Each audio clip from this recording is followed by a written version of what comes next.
मैं आप लोगों के लिए यूट्यूब चैनल पर ये सोशल साइंस की तैयारी करने के लिए ये वीडियो लेकर आई हूँ। जैसे कि आप जानते हैं कि सीटेट 2022 पेपर 2 में 4 सब्जेक्ट होते हैं, जैसे कि CDP child development pedagogy 30 number का होता है, हिंदी 30 नंबर, इंग्लिश 23 नंबर और सोशल साइंस 60 नंबर का होता है। तो मैं आप लोगों को सोशल साइंस की तैयारी कराऊँगी।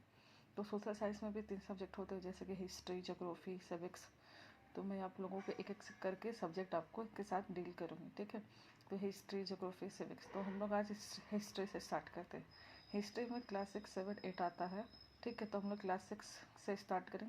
क्लास 6 का फर्स्ट चैप्टर से स्टार्ट करते हैं। इस चैप्टर को हम पढ़ने के बाद डिटेल में नोट डाउन किए हैं मेन पॉइंट। इस पॉइंट के हिसाब से अगर हम पढ़ेंगे तो हम एग्जाम में लॉन्ग क्वेश्चन हो या शॉर्ट क्वेश्चन, उसका आंसर हम अच्छे से दे पाएंगे, ठीक है।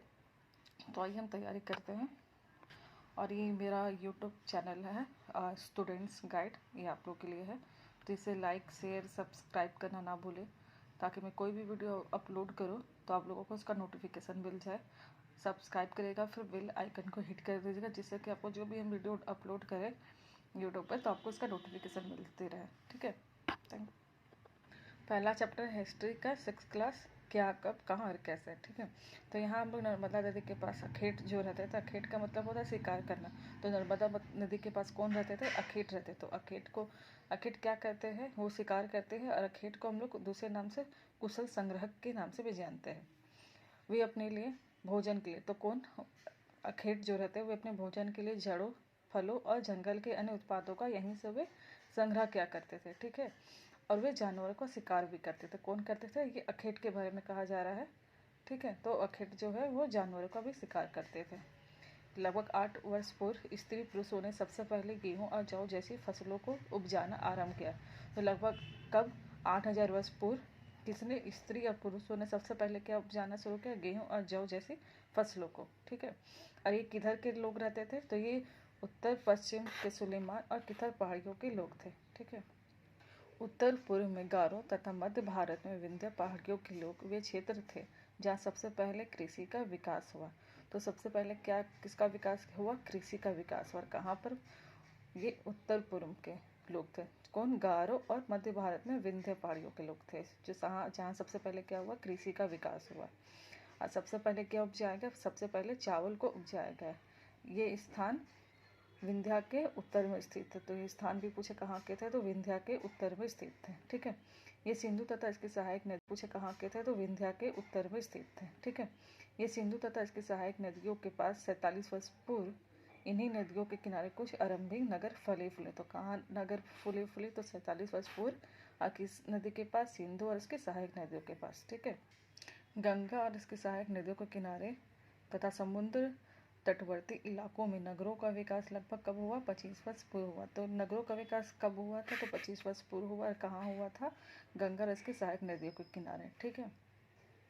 गंगा के दक्षिण में इन नदियों के आसपास का क्षेत्र प्राचीन काल में मगध के नाम से भी जाना जाता है। तो एक क्वेश्चन आ सकता है कि मगध के नाम से क्या जाना जाता है? तो गंगा के दक्षिण में इन नदियों के आसपास का क्षेत्र को प्राचीन काल में क्या नाम से जाना जाता है? तो मगध के नाम से जाना जाता था, ठीक है। इस तरह से क्वेश्चन आता है कि मगध का नाम प्राचीन काल में किस नदियों से जुड़ा था? तो गंगा के दक्षिण में नदियों के आसपास का क्षेत्र मगध के नाम से जाना जाता था, ठीक है, प्राचीन काल में। कई 100 वर्ष से लोग पत्थर को तराशने, संगीत रचने और यहाँ तक कि भोजन बनाने के लिए नई तरीके के बारे में एक दूसरे के विचारों को अपनाते रहे हैं। तो यहाँ के लोगों के बारे में बताया जा रहा है कि वो लोग कैसे रहते थे, वो एक दूसरे के विचारों को अपनाते थे और किस तरह से वो नए नए तरीके सीख सकें। उपमहाद्वीप के बाहर से भी कुछ लोग यहाँ आए। कहाँ आए? उपमहाद्वीप के बाहर से भी लोग भारत आए। लोगों के इस आवागमन से हमारी संस्कृति परंपराओं को समृद्ध किया, ठीक है। इंडिया शब्द इंडस से निकला है, जिसे संस्कृत में सिंधु कहा जाता है। तो इंडिया शब्द किससे निकला? इंडस से कहा गया, इंडस से निकला है। और इसे क्या कहा गया है? संस्कृत में सिंधु कहा जाता है, ठीक है।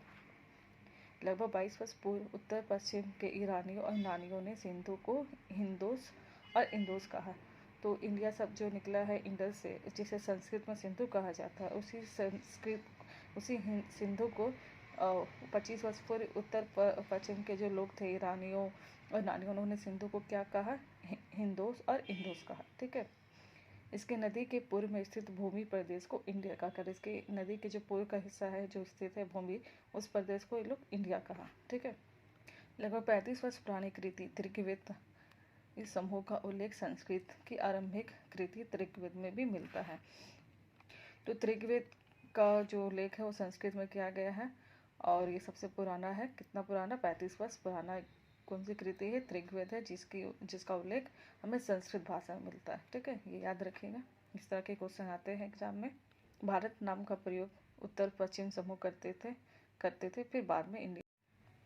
ताड़पत्र भोज पेड़ की छाल से बनी ऐसी ही एक पांडुलिपि लगभग 1000 वर्ष पहले लिखी गई थी। ताड़ के पत्तों पर लिखा गया है। तो ताड़पत्र कब लिखी गई थी, 1000 वर्ष पहले लिखी गई थी। ठीक है। पांडुलिपियाँ मंदिरों और विहारों में प्राप्त होते। तो पांडुलिपियाँ कहाँ प्राप्त होते थे, मंदिरों विहारों में। जैसे आज के ज़माने में हम लोग जो भी बुक्स है वो लाइब्रेरी में लेते हैं, लाइब्रेरी से मिल जाता है हमें, या फिर बुक स्टोर से। बट पहले के टाइम पे क्या है, पांडुलिपियाँ मंदिरों विहारों से प्राप्त होती थी। ठीक है। पांडुलिपियों में क्या क्या लिखा जाता था ये पढ़ेंगे। पांडुलिपियाँ धार्मिक मान्यताओं, व्यवहारों और राजाओं के जीवन और शादियों और विज्ञान, महाकाव्य, कविताएं तथा नाटक भी है। तो पांडुलिपियों में ये सारे चीज़ों का वर्णन मिलता है। ठीक है। इनमें से कई संस्कृत में लिखे हुए मिलते हैं। तो इनके कौन भाषा में लिखा जाता था, संस्कृत भाषा में लिखा गया था और आम लोगों के लिए, जबकि अन्य प्राकृत तथा तमिल में है। जबकि आम लोगों के लिए क्या है, प्राकृत भाषा तमिल में लिखा जाता था, क्योंकि प्राकृत भाषा का प्रयोग आम लोग करते थे। ठीक है। अंग्रेजी में पांडुलिपि के लिए प्रयुक्त होने वाला मैन्युस्क्रिप्ट शब्द लैटिन शब्द मैन्यू, जिसका अर्थ है हाथ है, ऐसे निकला, ये लिखा हुआ है। तो पांडुलिपि को इंग्लिश में क्या कहा गया है, मैन्युस्क्रिप्ट कहा गया है। और मैन्युस्क्रिप्ट शब्द किससे बना है, लैटिन शब्द के मैन्यू, जिसका अर्थ है हाथ है या निकला। ठीक है। ये पांडुलिपियाँ प्रायः ताड़पत्रों अथवा हिमाचल क्षेत्र में उगने वाले भोज नामक पेड़ की छाल से विशेष तरीके से तैयार भोजपत्र पर लिखी मिलती है।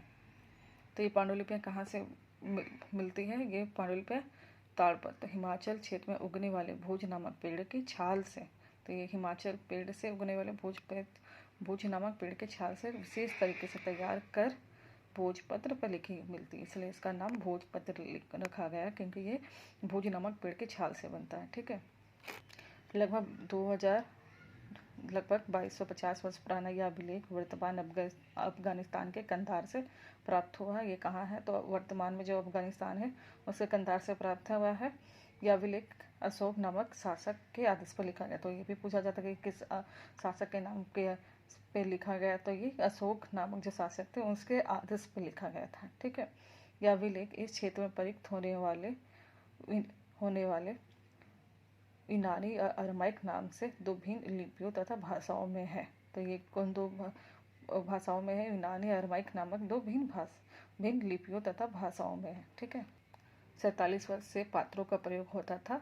47 वर्ष किसका प्रयोग होता था, तो पात्रों का प्रयोग होता था। ठीक है। और चांदी के सिक्कों का प्रयोग लगभग 25 वर्ष पूर्व होता था। ये याद रखेंगे, ये छोटे छोटे पॉइंट है जो एग्जाम में आ सकते हैं। पांडुलिपियों और अभिलेखों तथा पुरातत्व से ज्ञात जानकारियों के लिए इतिहास का प्राय स्रोत शब्द का प्रयोग करते थे। स्रोत शब्द का प्रयोग किस के लिए किया जाता है, ये भी क्वेश्चन आ सकता है। तो पांडुलिपियाँ और अभिलेखों और पुरातत्व से जो ज्ञात जानकारी होती थी उसे इतिहास का स्रोत कहते थे। ठीक है। ये क्वेश्चन भी आ सकता है कि स्रोत के बारे में। तो ये डिटेल में आज हम लोग फर्स्ट चैप्टर को पढ़े हैं, हिस्ट्री क्लास 6 का। नेक्स्ट वीडियो में हम लोग क्लास चैप्टर 6 चैप्टर 2 डील करेंगे। तो आज के लिए इतना ही वीडियो। जैसे कि ये वीडियो को आप आगे का वीडियो देखना चाहते हैं तो इस चैनल को लाइक कर दीजिए, शेयर करिए अगर आपको अच्छा लगे तो अपने दोस्तों पर, और सब्सक्राइब करिएगा और बेल आइकन को हिट कर दीजिए ताकि आपको जो भी मैं वीडियो अपलोड करूँ तो उसका आपको नोटिफिकेशन मिलते रहे। आज के लिए इतना ही। Thank you.